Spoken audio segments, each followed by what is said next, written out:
Hello everybody, it's List here, and today I got a pretty cool video, and it's going to be of two really high damage games, um, and it's going to represent on teamwork, is what I would say. Some people don't think platooning can really make an impact on a game if you're not using a mic together, but I'm going to show you that it's not true, as I am with my friend Kems here.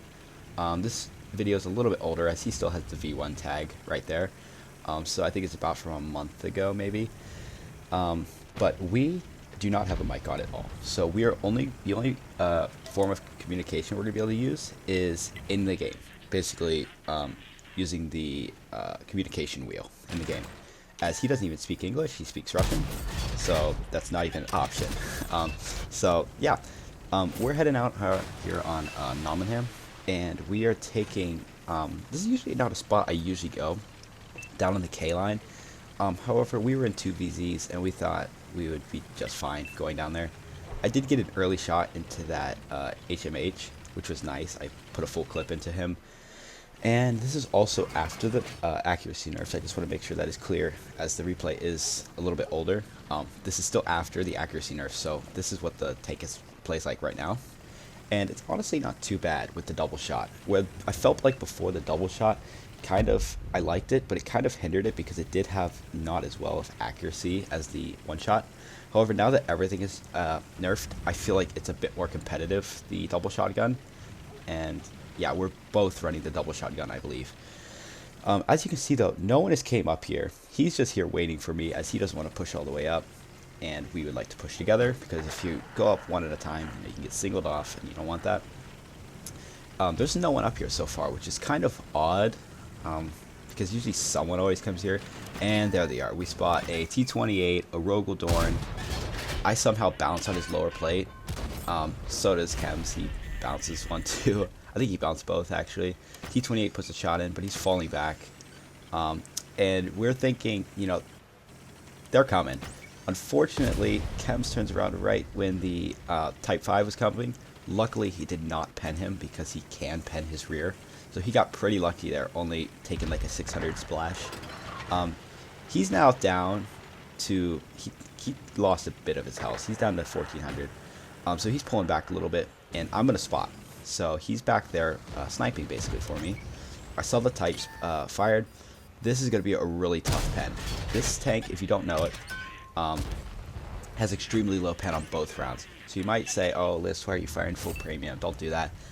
I would recommend this for anybody. It's not even just that, like, it's good, because the premium penetration is not good. Like, it has some, like, for TDs, it has standard pen for TDs, basically. I think the premium pen's like 303. I don't exactly know it. I know it's super low. So penning a Type 5 has got to be tough. As I think it has like 280 millimeters, and if he angles just a little bit, this 303 pen can low roll. It's gonna be rough. So luckily we are whittling him down, so he's down to 800 health now. But firing standard rounds is not even an option on this tank. It's just gonna be one of those tanks that you're just gonna have to lose a lot of silver in.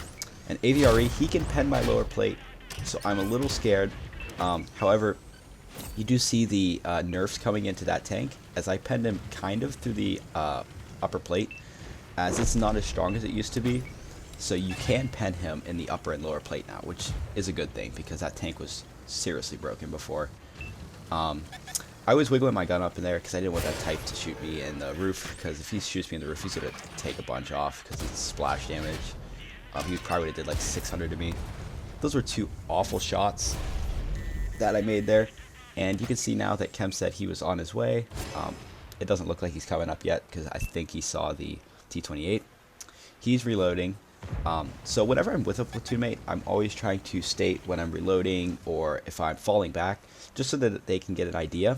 Like, I know that he's reloading, so that might change on what I want to do with the game.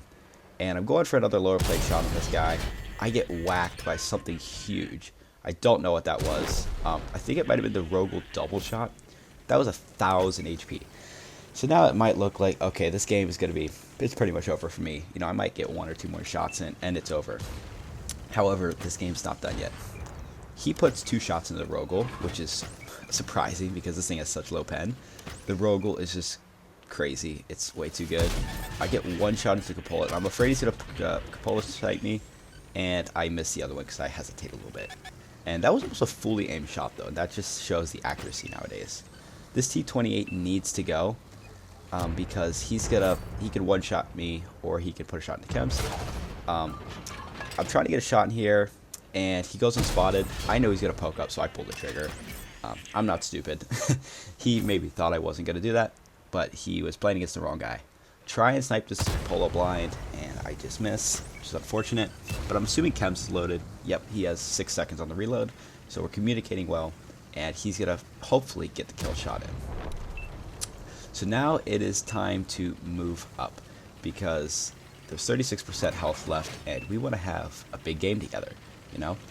And we got to be careful, because we are both potentially one-shots. I am a one-shot to everything. He is a one-shot to things with over 550 alpha or something. Trying to get a shot in that Tiger 2, not happening. Beach Party, I just thought to finish off so it doesn't get a shot in Chems. And my reload, I believe I have the Last Stand perk on, or I think it might be called Final Stand now, whatever they changed the name to. My reload is really good right now because I'm under 10% health. I have 165 health. That is a perk that you should run on. Now that you don't have to have every accuracy perk because they removed some, that is one you should have on almost any tank, I would say. Especially light tanks and sneaky tanks, because they have low health and you're usually down at low health more. That is a perk you always want to have. This Canonian Panzer is AFK, I'm assuming. He just kind of sat there. I'm hoping somebody will get the shot on him, so if he does come back, he doesn't snap me. Chems gets a double kill there. He kills the Tiger 2 and the Canonian Panzer, which was absolutely lovely. I'm up to 5.5 thousand damage. I have no idea what my platoon mate is up to. If we had a mic, he would probably be telling me, but we don't. And I'm just guessing he's a little bit lower than me just based on what we were shooting. I'm assuming he's at around 4K. But I need to push up here because he pushed up and I want to go with him. The Astron Rex is probably my next target, but it's looking like he might finish him off. And there's still some health left. There's an Artie somewhere, and that's what I'm looking for. I'm hoping to find the Artie. Now you have to be careful right here because if you poke up too high, they will just shoot you from the ridge and they will hit your lower plate, or they could even like hit your roof and just overmatch it. So you got to be careful right here because they are higher than you. However, I only spotted that waffle. He was full health. I don't see where anybody else is. Looks like Chems is turning around. It looks like he's going to get in a different spot where he has more gun depression, I believe. I now take his spot, and I'm wondering where these last couple are. They could be anywhere from the A line and the B line up there somewhere. I don't know what I was trying to say there. They're somewhere up in those couple squares up there, or they're potentially down by like F2 or F3. I don't exactly know. I'm scared that Artie's going to finish me, so I pull up and I'm trying to avoid it, just hoping that he misses. Luckily he does. I'm going in. I just say cover me. I know I got somebody that will hit shots for me. He hits the shot on the waffle. I hit one. Finish off the Artie. That was a chancy snapshot. I'm up to 6K now, which is looking absolutely fabulous. And I'm hoping, can I break 7K? You know, I think there's enough health left for it. The waffle has just been killed finally. And the Indian Panzer is full health. That's who I would like next. I'm afraid he could snapshot me because I don't exactly know what his alpha or his pen is or anything, so I'm not exactly sure. So I'm not familiar with it. I'm assuming Chems will get a shot in there as he was pre-aimed, I'm guessing. And I miss one, but however, I have a double shot, so I'm just going to go straight in.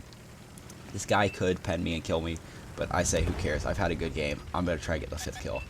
And I do, which was an absolutely lovely game. And you're going to see Chems had an even bigger game than I did, and I did not expect that the whole time.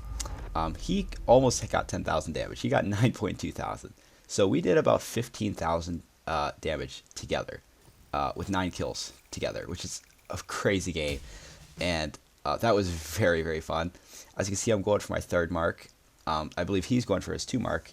And the same day, we thought we should just keep playing tanks that were the same, and playing tanks together. So then we were like, let's try the STB1.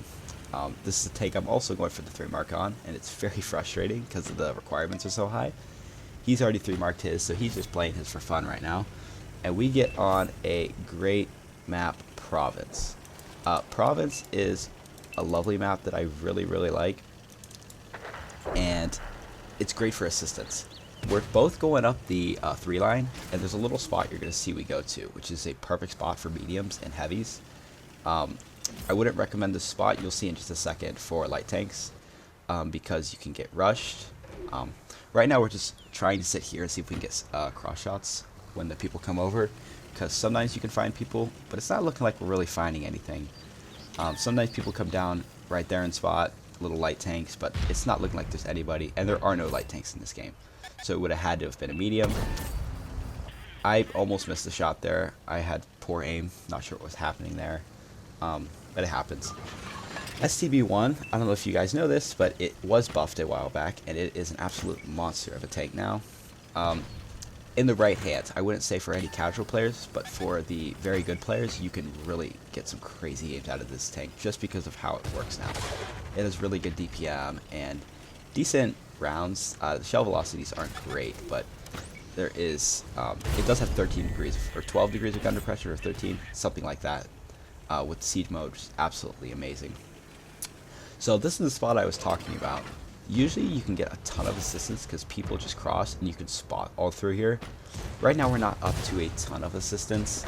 However, I'm getting some damage in. This Foch looks to not be doing anything. He just looks like he's sitting there. So I'm not assuming he's a very skilled player. This Night Stalker is just trying to snipe me. I was counting his shots and I apparently counted wrong because I thought he was out. I'm surprised he's hitting it from this range. That's another reason why I hate the Night Stalker. But we're both doing well so far. I'm up to 3k combined, and I am going for the 3 mark, so I want to get about 5,000 damage, or 6,000, because I think the mark is around 5.5 thousand. So you want to get as much as possible, and every bit more that you get just goes towards your mark more. So you know, if you get 10,000, that's like the goal. Whenever I do this map, my goal is usually about 10,000. That's what I like to try and get when I'm on this side of the map, because it is one of the best assistance maps in the game, or sniping maps as well. You can have some crazy games on it. Nothing's really crossing at the moment, so we're really not getting any assistance. Kems pulls back a little bit. He's trying to snipe the cross, I believe, because we can't both fit up here really. I somehow bounced there. I guess I shot a little high. This Bison's just coming for me. I didn't think he had the gun depression to shoot me, so I wasn't too worried. And luckily, Kems does shut him down for me, and I need to kill this Hydra. I don't know what was going on there. I screwed that one up. He wasn't paying attention either, so I'm not afraid of that guy because his reaction speed, I can tell, is very, very slow. Just by it took him like 2 seconds to even notice I was there, and I knew he was going to get wiped out. Then we have a Grill 15 here that we just spotted, and he's going to be a problem because I would have told Kems not to poke there, because I was afraid that he was going to shoot him, but luckily he didn't. And this is where it gets weird. When nobody crosses here, it's like you have to poke out sideways and take a shot. Luckily, no one was aiming at me there, and I just got some free shots. And I'm still wondering where some of these tanks are. I'd like to get the Star Child out, and then I see a 60 TP, and I'm like, back up. Back up, Kems. And he's not backing up. He's in the way. And I'm like, please back up. This 60 TP is going to kill you. And I accidentally kind of block him. And I see the 60 TP is coming. And this is where it's going to get good. You can see we're both just tracking him because we know that we have a whole team behind him. So I'm tracking him, and we're keeping him perma-tracked. He is not going anywhere. He already used his repair kit. He doesn't have the gun depression on us. I know Kems is still tracking, so I thought to get shots into him. He's tracking him so that I can slowly kill him, and he can track him. Then we have a Grill come. I try and track him. Grill put the shot into me, not the end of the world. He gets wiped out. This 60 TP is still coming for us. I track him again, and it's the exact opposite now. Now I'm tracking him, and Kems is putting in the shots. And look at this. This guy is helpless. There's nothing he can do because there's 2 STB1s with amazing DPM. I keep on tracking him because I don't want him to come down and kill us. Because I know he will aim for me because I have the lower health and he'd like to get the kill. And look at this guy. He's just getting farmed. This is something you could do. Um, as you can see, I wasn't greedy went for the damage. I hit the track so that I could hold him off. Knowing that I have a skilled teammate with me, I knew that he would also shoot for the track so that we could permatrack him. That's something to think about when you do have platoons. Based on their skill level, I know he was a very good player and I will count on him. And I knew that he was going to see the same thing that I saw. So that's always just something you got to think about. Whereas if you had maybe an average player or you didn't know the player that was with you, you could go for the tracking shots and just keep tracking him and let the other guy farm him because he might not go for the tracking shots as well. Just things to think about. I almost just died there because he blocked me, which is okay. I didn't die. I was okay. And this game is looking like a win so far. They're not going to come back from 9% health. We've got this in the bag. They have a leopard I'd like to get some more damage out of, as this wasn't a 10k game, so that's usually my goal for this map. However, I thought it was this was really an enjoyable match because of what we did to that 60 TP and that grill. That was so much fun. And yeah, I'm not getting the last bit of damage, so I thought I'd just try and maybe squeeze over there. Maybe go for a blind fire. Unfortunately, we did not get the shot. But that was an amazing game for both of us. And you'll see what Chems did. He did a decent amount as well. He did 3.8 thousand with some assistance, I'm sure he did. And I was at 88% at the time. I think I'm at like 91% now, so I'll get that soon.